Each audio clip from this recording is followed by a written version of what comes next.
오늘은 지난번 영상에 이어서 등산 초급자를 위한 팁과 주의사항에 대해 준비해 보았습니다. 설명란에 1편도 링크를 남겨놨으니 안 보신 분들은 참고하시면 좋을 것 같습니다. 여기는 광교산인데요. 이 산을 30년 이상 다녔지만 여전히 멋지고 때로는 또 무섭고 그렇습니다. 오늘은 눈이 많이 왔음에도 온도는 영상의 날씨로 매우 포근한 편이어서 많은 등산객들이 산을 찾았습니다. 지난번 말씀드린 것처럼 저는 반드시 등산 앱을 켜고 출발합니다. 영상을 끝까지 보시면 이 앱이 저에게 도움이 되었다는 것을 아실 수 있으실 겁니다. 스마트폰에는 나침반과 GPS 기반의 현재 위치, 그리고 고도를 표시해주는 앱이 기본으로 깔려 있는데요. 여기서 눈여겨볼 것은 고도입니다. 출발 위치의 고도를 확인해 두면 혹시나 조난을 당했을 시에 산 위로 올라갈지 아니면 내려갈지를 결정할 수 있는데요. 만약 길을 잃었을 때의 고도가 출발 지점 고도와 거의 비슷하다면 내려가는 것을 시도하시는 게 낫고, 반대로 너무 고도 차이가 크다면 내려가는 시도는 좋지 않을 수 있습니다. 또한 길을 잃어버린 곳 주변에 계곡이나 냇물이 있다면 물이 내려가는 방향으로 같이 따라 내려가 보는 것이 좋습니다. 매우 높은 확률로 등산로를 만날 수 있습니다. 동네 산이라고 생각하셔서 그런지 지난번 태백산에 비해 복장이 매우 불량하신 분들이 많았습니다. 등산복과 등산화를 신지 않은 것은 물론 아이젠을 착용하지 않으신 분들도 너무 많았고요. 실족사고는 등산사고 중 1위를 차지할 정도로 생각보다 많은 분들이 넘어지고 미끄러져서 굴러떨어지곤 합니다. 정면에 보이는 발자국이 정상적인 등산로인데요. 왼쪽에도 발자국이 있는 걸 보니 누군가 가본 모양입니다. 지난번 이야기했듯이 비법정 탐방로는 가지 않는 것이 좋습니다. 특히나 이렇게 눈이 내린 날에는 발을 헛디뎌 계곡으로 떨어져 조난 요청을 하시는 분들이 많은데요.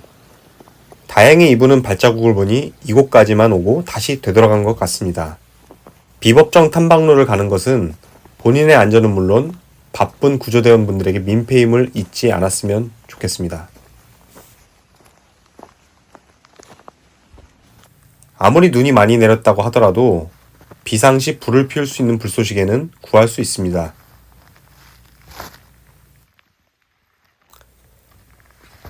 이런 바위 틈 사이, 그리고 이런 경사가 있는 나무 틈 사이,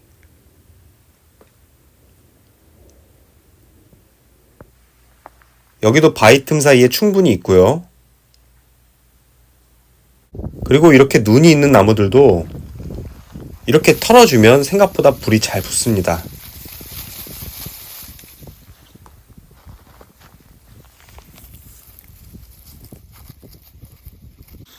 행동식을 배낭 안에 넣고 다니는 분들이 있는데요. 이것은 좋은 방법이 아닙니다.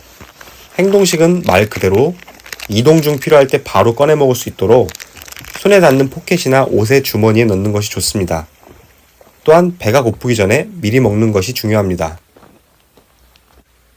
등산 중 땀을 식히는 데 있어서 제 아무리 고가의 고어텍스라고 할지라도 지퍼를 열어 통풍시켜주는 것만큼 좋을 수는 없습니다. 자, 이렇게 겨드랑이 벤틸레이션 기능이 없다면 더더욱이요. 손목 부분의 벨크로도 최대한 느슨하게 하여 통풍이 되게 해주는 것이 좋고요. 바지에도 벤틸레이션이 있다면 지퍼를 열어 통풍이 되게 해주면 좋겠죠. 산에 오르는 것이 많이 힘드신 분들은 이 방법을 하시면 조금은 쉽게 올라가실 수 있습니다. 자, 방법은 간단합니다. 발끝, 무릎, 그리고 명치가 일직선이 되게 해준 상태로 다리를 쭉 펴듯이 올라가시면 되고, 약 1초 정도 정지, 그리고 다른 발도 마찬가지 방법으로 올라가시면 됩니다. 이때 발 모양이 대각선을 향하거나 안짱다리로 걸으시면 안 되고, 반드시 11자 형태로 발끝, 무릎, 명치가 일직선이 되게 하여 올라가시는 것이 중요합니다. 이 스텝을 레스트 스텝이라고 하는데요. 이와 같이 계단이 연속적으로 펼쳐진 구간에서 하시면 힘이 적게 드는 것을 느끼실 수 있으실 겁니다. 등산용 배낭 가슴 조임 버클에는 대부분 이러한 휘슬이 달려 있습니다. 이렇게 버클을 해제한 후에 입으로 세게 불면 소리가 잘 나죠.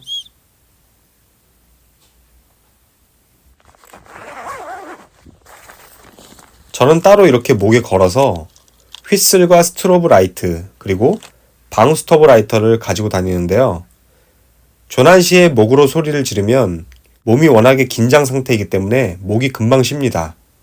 이때 휘슬을 이용하면 쉽게 효과적으로 소리를 낼 수 있는데요. 200m 이상의 거리까지 안정적으로 소리를 전달할 수 있습니다. 또한 이런 스트로브 신호기는 어두운 곳에서 내 위치를 쉽게 알릴 수 있고 또 이렇게 높은 음역대의 소리가 송출되어 효과적입니다.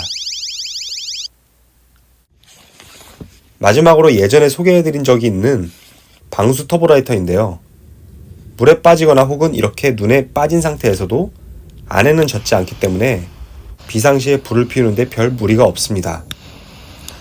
물론 부탄가스를 이용한 라이터는 영하의 온도에서는 점화가 잘 되지 않기 때문에 주머니나 가슴과 같이 따뜻한 곳에 보관하셨다가 필요한 경우에 잠깐씩 사용하셔야 합니다.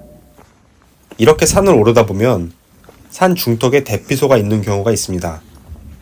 이러한 대피소를 발견하신다면 꼭 들르셔서 복장을 다시 한번 점검하시고 휴대폰 배터리를 충전하시거나 혹은 간단하게 식사를 하시는 것이 좋습니다.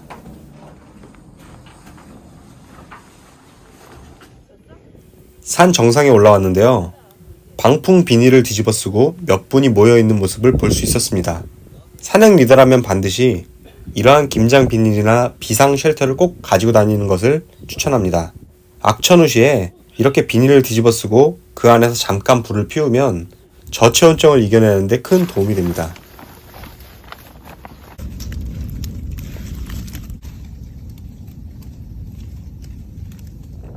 아무 생각 없이 하산을 하다가 어째 느낌이 좀 이상해서 주위를 살펴보니까 올라온 길이 아닌 다른 곳으로 내려가고 있는 저를 발견했습니다.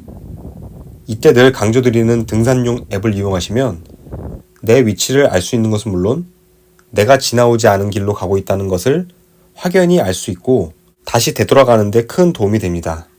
아무리 여러 번 왔던 산이라고 할지라도 눈이 많이 내리고 기상이 악화돼서 앞길이 잘 안 보일 때에는 이처럼 길을 잃을 수 있으니 절대 방심해서는 안 됩니다. 일몰이 시작되기 전 무사히 하산을 마쳤고 워낙 천천히 이동하다 보니 땀도 거의 흘리지 않았습니다. 멋지고 아름다운 산에 올라 좋은 정기 맞이하시기 바라며 이 영상을 보시는 모든 분들 새해에도 즐겁고 안전한 아웃도어 되시기 바라겠습니다.